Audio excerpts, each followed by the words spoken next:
the power of Grayskull. Let's talk some toys in here.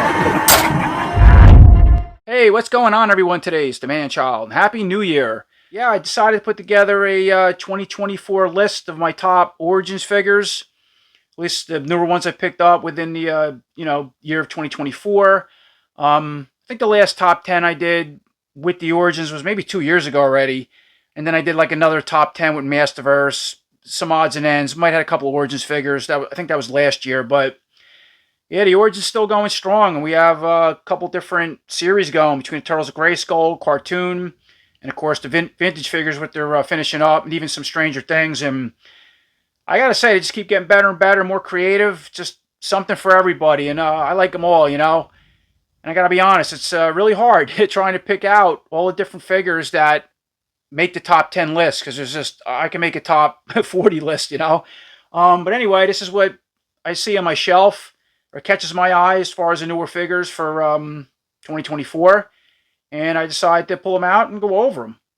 Alright, so first up, starting the countdown at number 10, we have the Turtles of Grayskull Mutated Merman.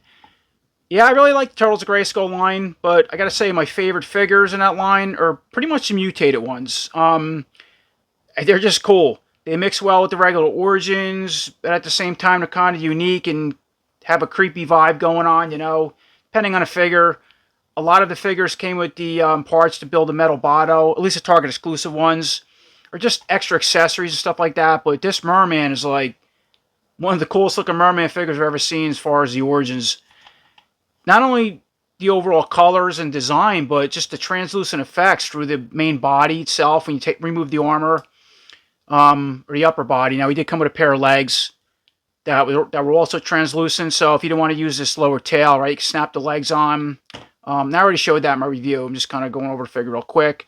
But look at the head sculpt, too. I thought it was an awesome head sculpt.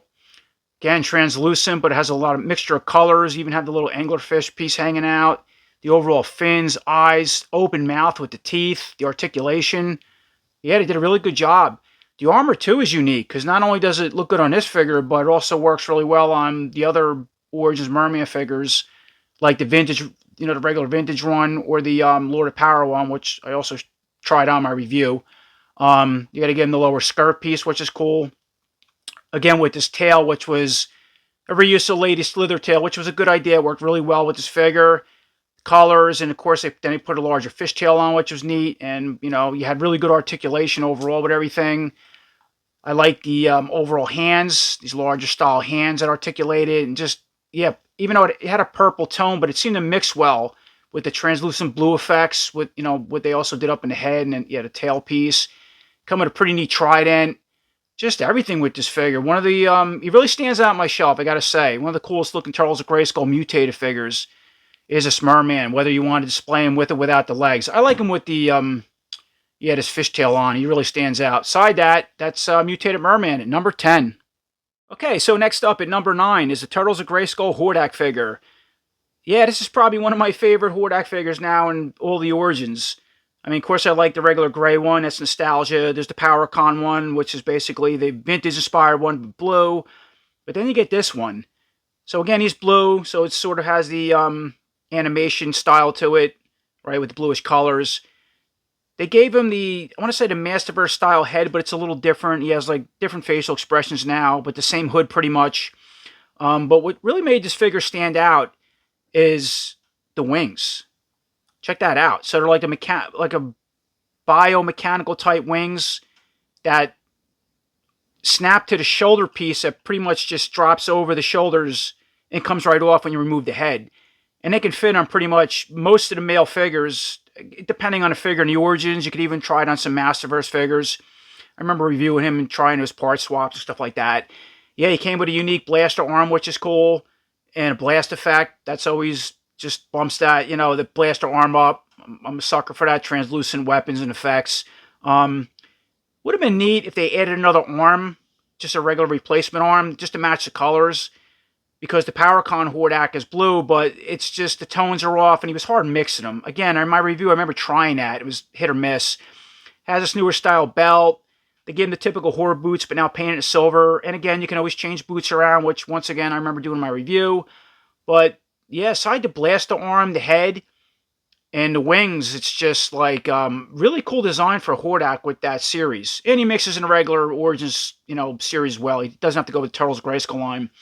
But I love how well these wings articulate in like two different positions, right? All the way up, down, go like this. You can fold them in. Pretty cool. And then for a little bonus, I'm going to bring in the cartoon style Hordak. He didn't make the list for me because I thought they could have gave him more accessories. Now he does look cool, just with the armor. The head's the best part. And I believe when I reviewed him, I brought this Hordak back in and I tried this head on. And a lot of people really liked this head. And this head didn't fit on the Masterverse Hordak of all Hordak figures. And I wasn't going to try that originally. And I'm surprised how many comments I got. Like, I'm glad you tried that because now I'm not going to buy this figure because the head doesn't fit right on the POP Masterverse Hordak. I was really surprised. It was weird. Anyway, I thought he should have come with an imp and a blaster arm and maybe some weapons. They just give him this time stop device. So that's why he's kind of not at the top of my list, but he is a really good, Hordak figure with the head and just the overall look. But I got to say, as far as newer style Origins Hordak figures, it's definitely this Turtles of Grayskull coming in at number 9. Okay, so once again, moving forward, and coming in at number 8 is the Turtles of Grayskull Krang figure, or what I call Krang Megator figure body. So, yeah, this was a really impressive box figure. Again, just like the Turtles of Grayskull Merman or 2 Bob Steady and all of them. Again, the box figures are some of the coolest. They're mutated figures. So he's basically a mutated figure. What I like with him is not only the overall colors and paying homage to the Megator figure, but... And, of course, you get the little brain Krang in the center. He's an oversized figure, though. I like that. I like that they reused the Andre the Giant body from the WWE line, which I didn't collect, but, I'm familiar with this body come from. I think, anyway. The green colors, just the big red boots, the hand. They gave him a chain piece with the spike ball that can plug into either arm. I just put it on the right side. And if you got 2 of these, you could put 1 on each side. The axe, and then the axe can also plug into either hand because it has the Origin style peg, or you can just hold it like, the way I have it set up. I like the chains armor that's going down the body, the main plate with the Skeletor type skull. Really good head sculpt, pretty fun with the fangs. And of course, right, so I already mentioned you have Krang in there, which is an individual little figure. You can open up the doorway, so that's basically the control center. It's not a bad looking figure for a Krang, I think. There are better ones on the market for people who collect turtles, but, I think it works. And just keep them right near like that. But yeah, pretty cool. And if you're not familiar with Megator, I actually have a Classics one back here in the background, right? So that's my Classics Megator at it. Right, for people who are familiar, really awesome figure. The Giants, going back to the vintage line, they were very rare.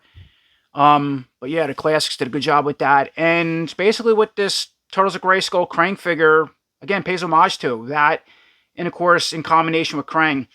And I also like the idea too, you can take this control center out of here if you break them in half, and you can just snap them together, and it can just be a regular size but kind of oversized figure, just as Megator. You don't have to use the Krang, the Krang piece. So beside that, that's it's pretty much Krang Megator, and I think he came out really cool for the Turtles of Grayskull or the Origins line, and he's number 8 for me on the list. So moving on with the next figure, number 7, we have the Stranger Things Vecna figure. So now we're getting into some Stranger Things, which was a really good show. It's some of the cast and of course the creepy monsters like the Demogorgon, which was also a cool character that the Origins also put out in a 2-pack with Skeletor. And then we get the Vecna figure that came out in a 2-pack with another He-Man with some alternative accessories and colors, which was pretty cool. But this guy is really different. I mean, he's, a reuse of parts a little bit from what some of the Origins of the Turtles of Grayskull line did with some of their figures, right? So these tentacles on the back, they did with the mutated Moss Man, but now they're brown instead of the green. He has the clawful buzz-off type boots, Beastman arms and upper body, as well as legs, right? Yeah, frontal legs. But at the same time, you get some, like a new head, this grandfather clock, fire staff, this crab-like chest armor piece that comes off, and then all this root-like armor that goes all over the body, which I think was also used on the Morseman as well. But the overall colors and just design, he's creepy, and he's different, you know. He really stands out. I thought it was a good idea. If you're going to mix over something like Stranger Things with those two type of figures, again, a Demogorgon and a Vecna, to mix with the Origins or MOTU, it kind of worked. But this figure really came out cool. Yeah, I like the weapon, everything. Again, it's not a lot to say about him because I already reviewed him. Has all typical articulation. This crab piece, if you're not familiar, comes off, snaps off the main armor. Okay, so it can kind of be its own weapon. Like so. Yeah, the tentacles can articulate in the back. I had to put a figure stand on, by the way, too. That's what these are, because he's heavy. That's a downfall. Just the weight, he keeps falling backwards, forward, like a lot of figures. But these pieces can articulate. You know, you can remove the shoulder piece if you want to.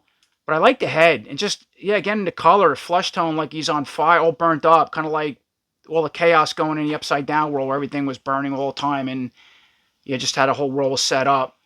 Okay, so moving on with some cartoon figures. And number 6 on my list is the cartoon Stinkor, which I think came out really cool for that cartoon series. Yeah, Stinkor was always a favorite of mine as a kid, going back to the vintage or what the Origins one did. And it was really fun to see him show up in a cartoon time to time. Even though he looked like Stinkor, he was kind of different, you know, just because of the colors on the legs and the arms, and the spikes as far as the armor and head were spaced a little different than the Origins or the vintage figure. But it's still Stinkor. I like how these ones protrude out longer and are just, yeah, they're spaced a lot more. To where the Origins one is tighter, as already mentioned. Yeah, I was always just something with that head. Purple, you know, the big yellow eyes, spines all over the head. Reminds me of a big sea urchin, the creatures in the ocean. I always like the trident on the one arm. And if you got two of these, you could put one on each side. Would have been cool if you come with an extendable one as well. But you can also use the Origins one on his hand, which I remember trying to review with him. Would have been neat if they gave him a spiked club as well, like the Origins one or the vintage came with, which he never had in a cartoon, but that would have been cool.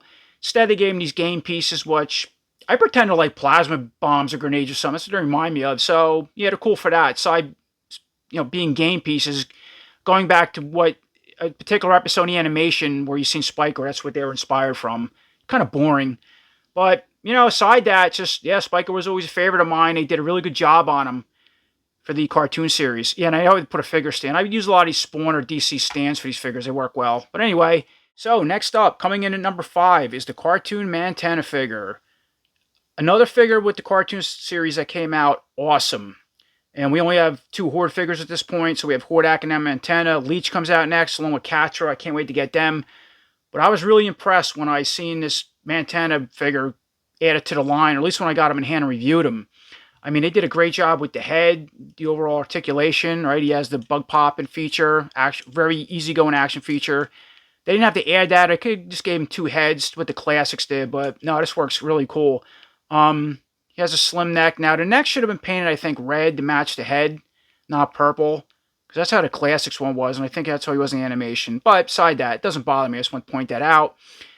And what was impressive with this, not only did it come with 4 legs like the regular Origins Mantenna did, because they could have just put them, molded them together going back to how the vintage figure was set up. But yes, 4 separate legs, and you can take them all off and mix them around. It's like you put the fronts on the back, the back ones, because they have fins on the front. You got to heat these up. Or just mix the boots around, or you can get 2 Mantennas and give them all 4 of these legs, or vice versa. And he's all new tooling. Arms, everything. I was really impressed by that. The other cool thing, too, is he can mix really well with the regular Origins Mantenna. I remember doing that in a review when I got him. Like, just certain, like the head on that body, or you could put the upper body from the other one on these legs and vice versa. There's certain combinations that work better than others, but you can have a lot of fun with them. And, yeah, the only downfall, he doesn't come with any weapons. I just gave him a regular Horde-style crossbow I had laying around, which works, so that was about it. But it was just, yeah, I gotta say, when I got him in hand, I was really impressed the job they did with him. Everything from the legs to the tooling, the head, came out awesome. And he works well with the regular Origins Horde figures, too. He doesn't have to go with the cartoon series. He's simplified enough, going back to the animation, but still, creepy and cool and, I don't know, like, complicated looking enough to mix with the regular Origins, I guess I'm trying to say. He works well, But aside that, yeah, I was super excited to get him added to the line. I'm surprised he came out that early, too. I figured because of all the tooling, it was something he'd add later. And they put him out right away. Came out awesome. And he's number 5 on my list. Okay, so next up, coming in at number 4 on my list, is a Prince Adam and Cringer 2-pack or set. This was a long-awaited set, especially getting a Cringer. You know, we never had a Cringer in the vintage line. We always took the armor off the Battle Cat as kids, and a lot of us wanted a Cringer, especially when you watch the animation. But when I heard Origins was going to release this, or at least when I got it in hand, I was amazed. And the box art alone was just gorgeous. I mean, I put my box away and I just kept the figures out, but it was just an incredible set all the way around. Prince Adam came out, yeah, perfect. I think they did a good job in the vest. Good He-Man head for this particular line, which He-Man was going to come in and be part of my top 10, but I had to be selective here because I only have 10 figures. And actually, technically, with Cringer being 2-pack, it's really 11, but we'll call it just one for the, just keep 10 figures in, or we'll call them a bonus character figure. But yeah, really good head, cool power sword, the purple tones, on the legs, the white shirt and all that stuff. Yeah, he looks a lot like he jumped out of a cartoon, at least what the Origins is doing. It's not like the classics or Club Grayskull, but it works. But Cringer was, again, where it's at. I mean, not only did we get a Cringer, but yeah, I love the colors on them. They are kind of off from the animation. I think it's supposed to be darker.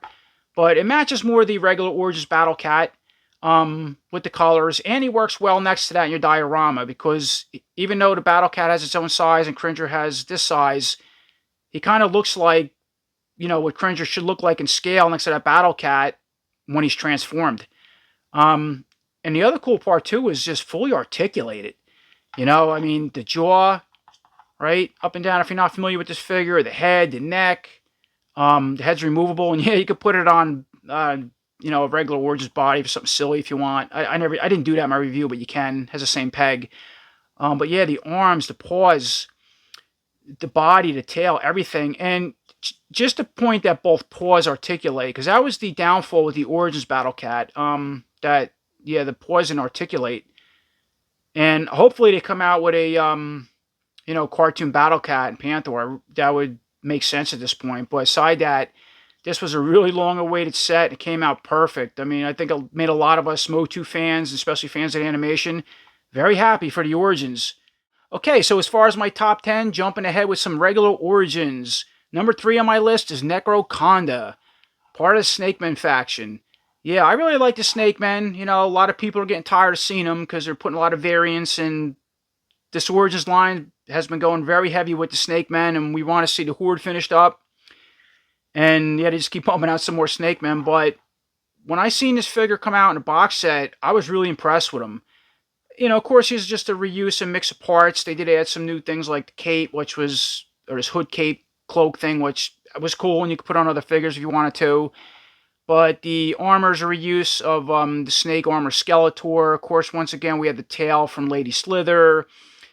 Weapons, odds and ends, King Hiss, the Serpent King Hiss head. They did include a pair of legs again, just like the mutated Merman, so you can put some legs on him if you want. And he has a skirt piece from, I think that's Snake, or was that from a 2000X He-Man, I think? Yeah, reuse of that.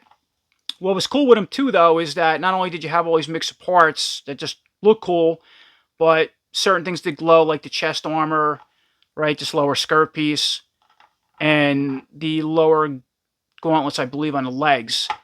I like the translucent weapons, and then you had that snake armor claw that came out with the snake. Excuse me, snake. I think it was Snake Armor He-Man. Excuse me, that's what it came from. 2000X Snake Armor He-Man. You got the sword and knife, which came with Fangor, but the downfall is these weapons didn't glow. They were just translucent. I wish they would be able to glow like the armor. That would have been cool, and they didn't. Not the worst thing. But aside that, yeah, I was really impressed with him from all the Snake Men figures. And the other one, too, I'm going to bring as a quick comparison bonus that was sort of a tie between him as far as my 2024 pickups top 10 figures, was Viper. They did a great job with him. I mean, the neck looked like the Viper Tower in Eternia, right? You got the armor with the chains from Eternia, odds and ends. I remember reviewing him. So it was a hard comparison, but yeah, I had to go with one Snake Man figure as far as this list, and I chose Necro-Anaconda. I remember seeing him on the, at least like a teaser concept on the Snake Mountain box set on the lower side or something like that, like flying. And I was like, what are they? That'd be cool. Add the Origins line. A year later, they came out with them. Here they are. And again, it's another cool box set, cool figure, parts. And yeah, just one of my favorite Snake Men. All right, so getting down to the bottom of the countdown, coming in at number 2 is the regular Origins or vintage-inspired Cyclone figure.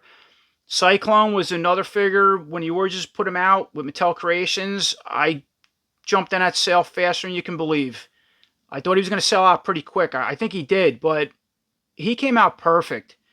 Cyclone was another figure of mine. It was just one of my top 10, if not 5 favorites, going back to Spike-Or and a lot of figures in that line. But yeah, Cyclone was high on the list. There's a lot of nostalgia with this figure because, yeah, I had this dog attack story I told when I reviewed this figure. It was a little adventure me and my friend called him Crazy Eddie had. Yeah, we basically went to Child's World. It's 2 kids on bikes, 10 miles round trip, looking for this figure. They did have them. I went home. I had enough money to get like a can of soda and a goldfish at a store we stopped on the way, and coming around the corner close to his house. We were going back to his house. He had this crazy dog come and attack me on my bike, was pulling out my legs, and I had Cyclone in a Child's World bag, and this dog was out to kill. I don't know if he had rabies. I don't know. He was just like, I don't remember where he came from, but he was ripping up my pants leg and stuff, trying to pull me up the bike. And yeah, I remember throwing a can of soda at him. I just opened it up. It was like 90 degrees out, and it bounced off him. He come back at me again, and I had the goldfish in a bag, in a paper bag, and he was going to pull me off my bike. And I remember chucking this goldfish in a bag and hitting him in the head, and he going, just enough so I can get away, get back to Crazy Eddie's house. And his I had bite wounds in my legs. Somebody asked me about that when I did this figure. I didn't finish the story up. I didn't want to get too long like I am now, but I did have some, but the pants protected me for the most part. And his father, John, was he was a medic or something like that years ago in the Army, from what I remember, and he fixed up my wounds. They weren't bleeding that bad, and yeah, I never went to the hospital to see if I had rabies, and nobody would do that. Yeah, today you go to the hospital. I didn't, but I always think of that dog attack story with Cyclone. And anyway, yeah, aside that, he came out really cool. The colors, I always loved that lenticular sticker when you move them back and forth, and the Origins kept that, right? You just see it's like a holographic, just changing holographically.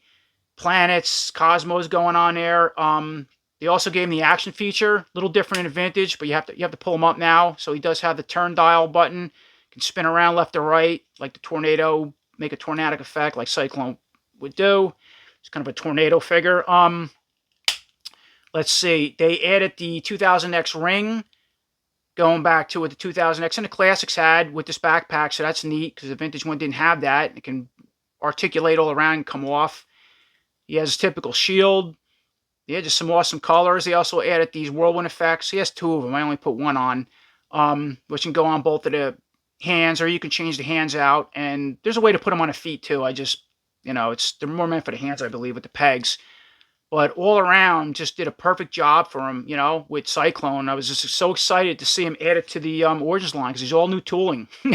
And again, going back to the nostalgia, kid with the memories, what some of these toys did for us. Mine was the dog attack story. And now, finally, getting down to number 1 on the list is the Masters Universe Origins Modulok figure. I mean, I never thought we would see Modulok, or we would make it this far in the Origins line and see a Modulok. If you went back a few years ago, there were so many rumors what the Origins were going to do and wasn't going to do. And when they announced him last year at San Diego Comic-Con, they said he's going to come out with like around December, January was the rumor, and that's when he dropped. I got mine in Entertainment Earth. I pre-ordered on there, and next thing I know, they were shipping. That was awesome, but I got to say, you could not ask for a better version, modernized version of Modulok that went back to that vintage-inspired Modulok figure for what the Origins did. I mean, he came out awesome. The size, the articulation, the overall look. He's just as big as the Classics, because I remember reviewing them. They gave him a new shield, which is kind of a tool now to pop some of the parts off. And they gave him his traditional guns as well. The neck design was okay, but I was a little mixed on that. And also how you take apart some of these parts with this tool if you want to do a lot of part swapping. Some of the pegs, too, were a little, iffy. Again, I remember I just reviewed them not that long ago, and pulling parts on and off.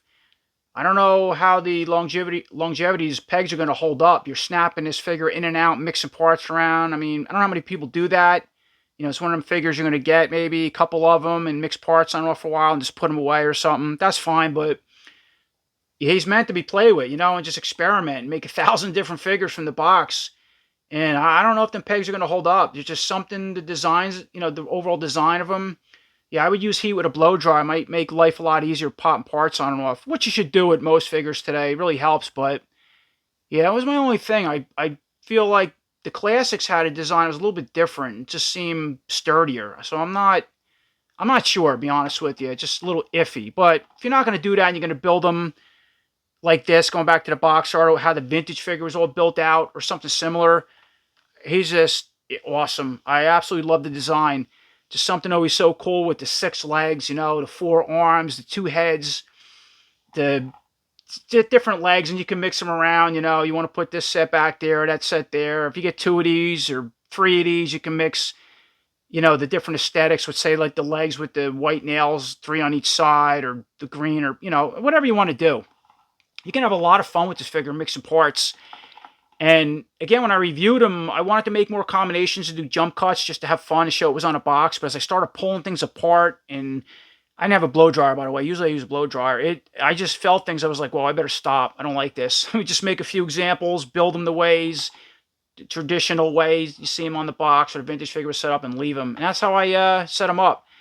And I don't like some of the gaps either. Some of these look a little weird, depending on how you position the legs. Almost like the legs should have went in more or something. Not the worst thing, but aside that, yeah, nothing's going to beat Modulok. With all the Origins figures I have laying out, between my Castle Grayskull and Snake Mountain and everything, he catches my eye out of all of them. Came out perfect, aside the little minor gripes. And Modulok is #1 on my list. So that about sums it up, and that's my top 10 pickups for 2024 as far as the Origins figures go. Yeah, it was really a hard choice. There's so many figures out, and it's just, I try to take like 3 Turtles of Grayskull figures, right? 3 cartoon, 3 vintage, and I did a Stranger Things, the Vecna. Just mix it up, something different. It's really hard to pull, but, honest truth is, yeah, figures like Modulok, Cyclone, the Turtles of Grayskull, the Merman, the Hordak, all of them. They're some of the newer figures that really catch my eye in my collection now. And #1, as I already mentioned, is Modulok. Nothing's beating that. And, of course, the Cringer and Adam 2-pack, they're awesome in them, their own way. But beside that, let me know what your top 10 favorite pickups were for 2024. And once again, Happy New Year, everybody, because we're in 2025. And I'm really curious to see what comes as far as the Master Universe line. I know that we have the Thundercats crossover in the summer. And I did hear rumors that the Turtles of Grayskull series might end, or they're really going to cut back on it come summertime, because they're going to really focus heavily on that the cartoon series, some more vintage figures, and the Thundercats crossover. So we'll see. And I got to say, I'm happy what I got as far as Turtles of Grayskull. I really hope they finish up the vintage line. Looks like they're gonna. And I'm really curious to see this Thundercats crossover. That seems pretty exciting. So as always, I appreciate everybody watching. Happy New Year. Until next time, take care.